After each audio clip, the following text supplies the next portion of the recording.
جہاں نبی کا نام لیا جائے یقیناً یہ نام ہی ایسا ہے، کتنا میٹھا نام ہے یہ حضور کا نام. یہ نام کوئی کام بگڑنے نہیں دیتا، بگڑے بھی بنا دیتا ہے نام محمد. جب لبوں پہ یہ نام سج جاتا ہے تو نطق ایک دوسرے کے دونوں ہونٹ بوسے لیتے ہیں. اور نام ہی ایسا ہے اگر کوئی تعریف نہ بھی کرنا چاہے نام ہی لے گا تو اس میں تعریف ہے. کیونکہ محمد کا معنی یہ ہے الذی یحمد حمدا بعد حمد مرتن بعد مرتن کرتن بعد کرتن. محمد وہ ہوتا ہے جس کی بار بار تعریف کی جائے، حتیٰ کہ تعریف کی اپنی تعریف ختم ہو جائے. محمد وہ ہوتا ہے جس کی تعریف ختم نہ ہو. چشمے سوکھ جائیں، کلمے ٹوٹ جائیں، کاغذ ختم ہو جائیں، محمد وہ ہوتا ہے جس کی تعریف ختم نہ ہو.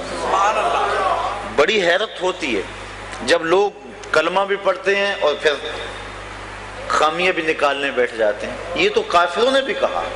عجیب بات ہے، محمد بھی کہتے تو گالیاں بھی دیتے. ایک بات کرو، یا تو محمد کہنا چھوڑ دو یا گالیاں دینا چھوڑ دو. اگر کوئی کہے کہ پھول خوبصورت نہیں، یہ تو بات نہیں بنتی. پھول بھی کہہ رہے اور کہہ رہے خوبصورت بھی نہیں. حسن تو پھول کی ایک ایک درز میں رکھا گیا ہے، اس کی نزاکتوں کے اندر حسن بھر دیا گیا ہے. اور کہے پھول بھی ہے خوبصورت بھی نہیں، کہے محمد اور پھر نقص بھی نکالے. چونکہ اہل زبان تھے نا، وہ سمجھتے تھے کہ یہ جو ہے وہ باب تفعیل سے ہے اور تفعیل کثرت ماخذ چاہتا ہے. اس لیے محمد کا معنی کثرت تحمید ہے، کثرت تعریف ہے. خوبیوں کی کثرت کے مجموعے کو محمد کہتے ہیں. تو یہ عجیب بات ہے کہ یہ لفظ بول کے پھر تنقید کرتے ہو. کہا یہ بات جچتی نہیں ہے. اچھا چلو ٹھیک ہے، نام بدل لیتے ہیں. انہوں نے اپنے طور پہ نام بدل لیا اور کہنا شروع کر دیا مزمم معاذ اللہ. اس کا معنی بار بار مذمت کیا گیا. یہ اس کے الٹ اپنے طور پہ انہوں نے نام رکھا. کتب سیر میں یہ واقعہ موجود ہے. اور پھر وہ اس انداز کے ساتھ محمد نہیں کہتے تھے، مزمم کہتے تھے اور پھر اپنے دل کی آگ نکالتے تھے. اس طرح ایک صحابی نے سنا، حضور کی خدمت میں بھاگا آیا. حضور وہ مزمم کہہ کہہ کے گالیاں دے رہے ہیں. آقا کریم فرمایا تم کیوں پریشان ہو؟ یلعنون مزمما ویشتمون مزمما وانا محمد. وہ کسی مزمم کو گالیاں دیتے ہوں گے، میرے اللہ نے تو مجھ کو محمد بنایا. تو محمد ہوتا ہی وہ ہے جس کی تعریف ہی کی جائے. ساری رات ہو جائے، سحر ہو جائے، اللہ اکبر یہ ذکر پھر بھی ختم نہیں ہوتا، بلکہ سحر کو بندہ خود ہی ہاتھ جوڑ کے کھڑے ہو جاتا ہے. دل کے ارمانوں پورے ہوئے تھے ابھی، یہ غضب ہو گیا کہ سحر ہو گئی. ان کی زلفیں جدھر بھی بکھرتی گئیں، گیت گاتی ہوئی شب ادھر ہو گئی. ان کی آنکھوں میں ایسا نشہ تھا فراز، جس نے دیکھا وہی لڑکھڑاتا گیا. اس طرف ہی بہاروں کے رخ پھر گئے، جس طرف کے نشیلی نظر ہو گئی. چاند گہنا گیا، مہر شرما گیا، حسن ہر ایک شے کا سوا ہو گیا.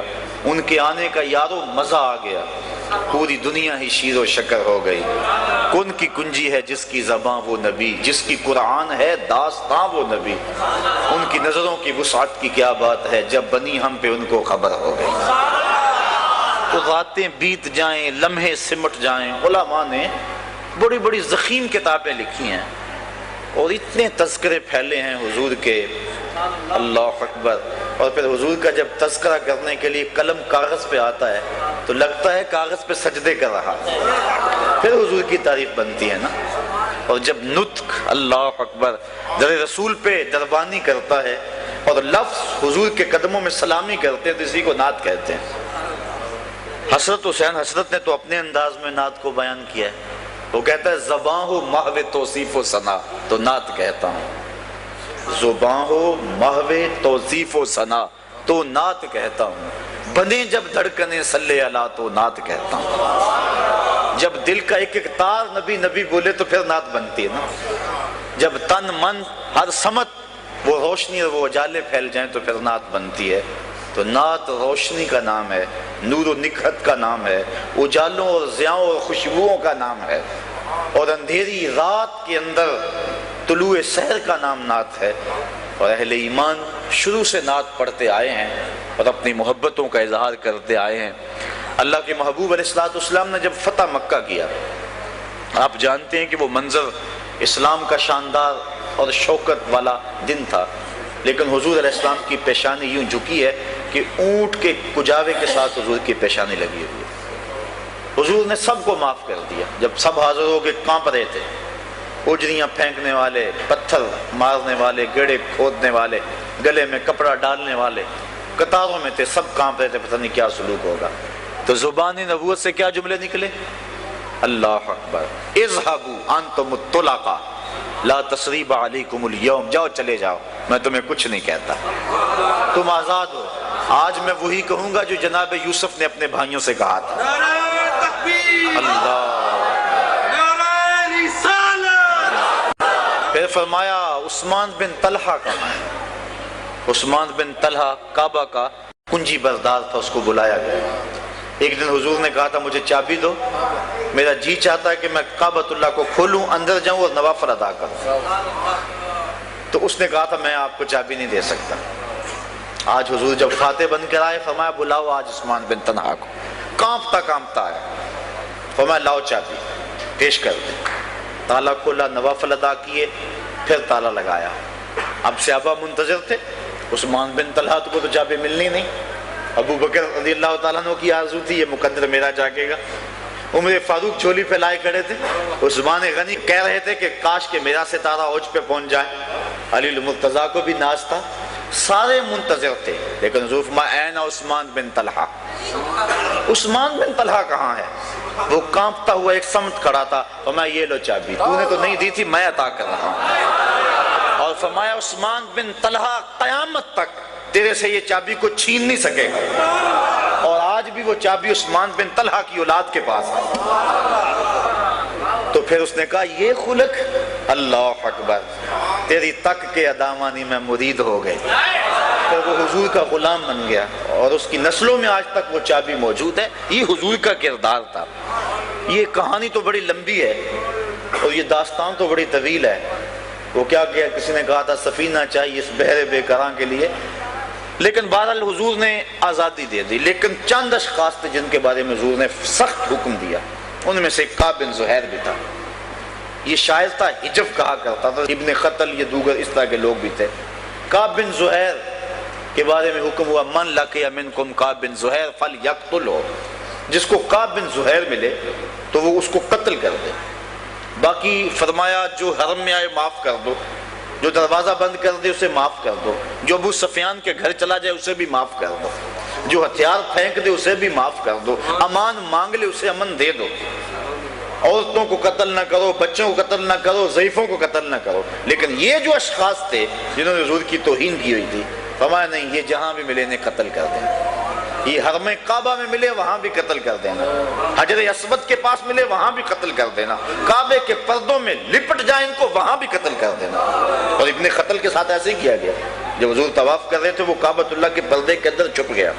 صحابہ نے بتایا حضور ابن خطل چھپا ہوا ہے، تو میں نکالو اس کو اور یہی قتل کرو. مقام ابراہیم اور چاہے زمزم کے درمیان جو جگہ ہے وہاں ابن خطل کو قتل کیا گیا. ذرا غور کیجئے، اللہ کی مسجد سے باہر لے جاتے، اس کا گندا خون یہاں نہ بہتا، لیکن کہا یہی قتل کرو، دنیا والے دیکھ بھی لے اور قیامت تک ضابطہ بھی بن جائے کہ رسول کے دشمن کو اور رسول کے گستاخ کو چند سانسیں جینے کی مہلت بھی نہ دی جائے. جہاں ملے اس کو وہاں قتل کر دو. اب ابن خطل قتل ہو گیا، دہائی مچ گئی، باقی بھاگ گئے. یہ جو کعب بن زہیر تھا یہ طائف کی سمجھ چلا گیا. اس کا بھائی غلام تھا. اس نے کسی ذریعے سے پیغام بھیجا کہ آرڈر تو بڑے سخت ہیں، لیکن تو کسی طرح حضور کی چوکھٹ پہ خود چل کے آ جا، تو معافی تو مانگ کے دیکھ، وہ تو رحمت للعالمین ہے. اور اگر تو چاہے کہ میں یوں چھپتا پھروں گا، کب تک چھپے گا؟ گلی گلی تو حضور کے غلام ہیں. گلی گلی میری یاد بچھی ہے، پیارے رستہ دیکھ کے چل. گلی گلی میری یاد بچھی ہے، پیارے رستہ دیکھ کے چل. مجھ سے اتنی وحشت ہے تو میری حدوں سے دور نکل. کدھر جائے گا؟ وہ تو حد ہی کراں تا بکراں ہے، کہاں پہنچے گا؟ رات کا اندھیرا تھا، صحن حرم میں حضور بیٹھے تھے.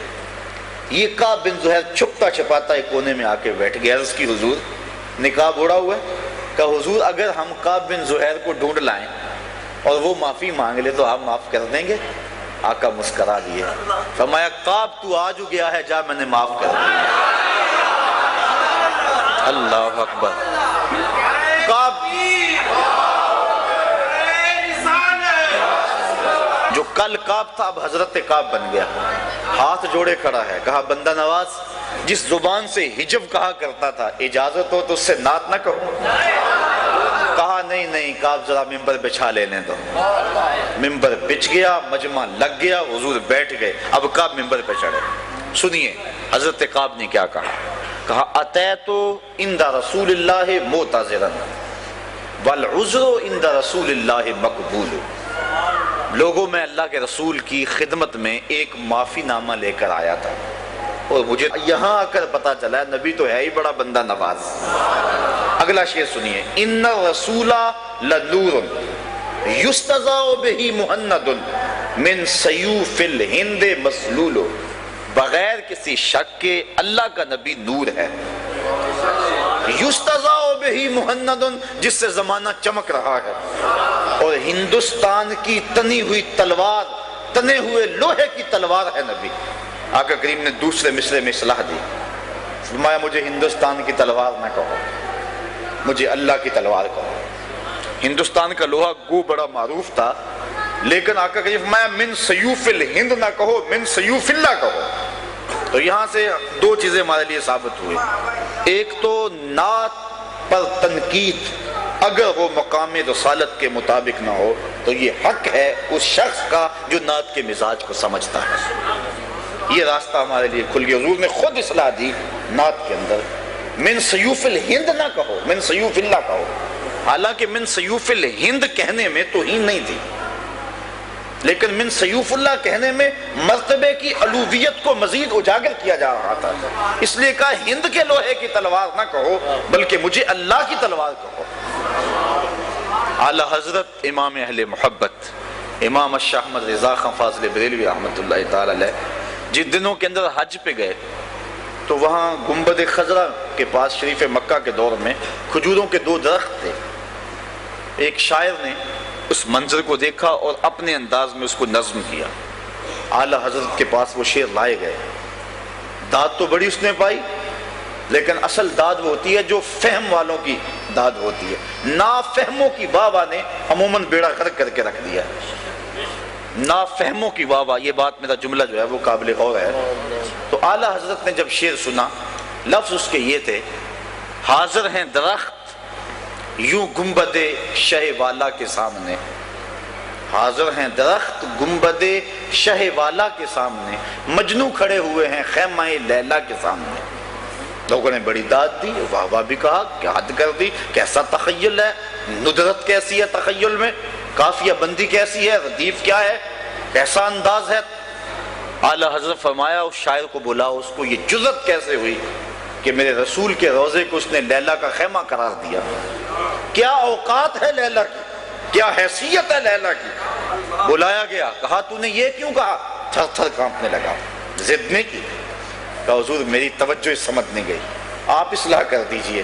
فرمایا سنیے پہلا مصرع تو ٹھیک ہے، اللہ اکبر، حاضر ہیں درخت یوں گنبد شہ والا کے سامنے، دوسرا مصرع تو نے یوں کہا ہے کہ مجنو کھڑے ہیں خیمہ لیلا کے سامنے، اس کو بدلو اور اب یوں پڑھو، حاضر ہیں درخت یوں گنبد شہ والا کے سامنے، قدسی کھڑے ہیں عرش معلا کے سامنے۔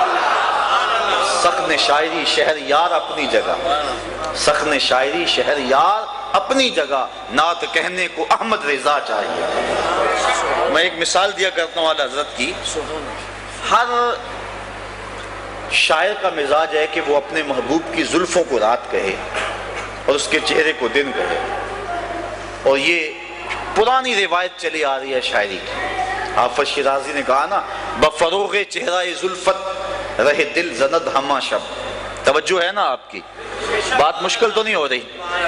بفروغ چہرہ زلفت رہے دل زند ہما شب، چے دلا ورست دزدے کہ بشب چراغ دارد، کہ وہ کہتا ہے کہ وہ اپنے چہرے کا چراغ جلا کے رات کی سیاہی میں، وہ زلفوں کو رات کی سیاہی کہا، لوگوں کے دل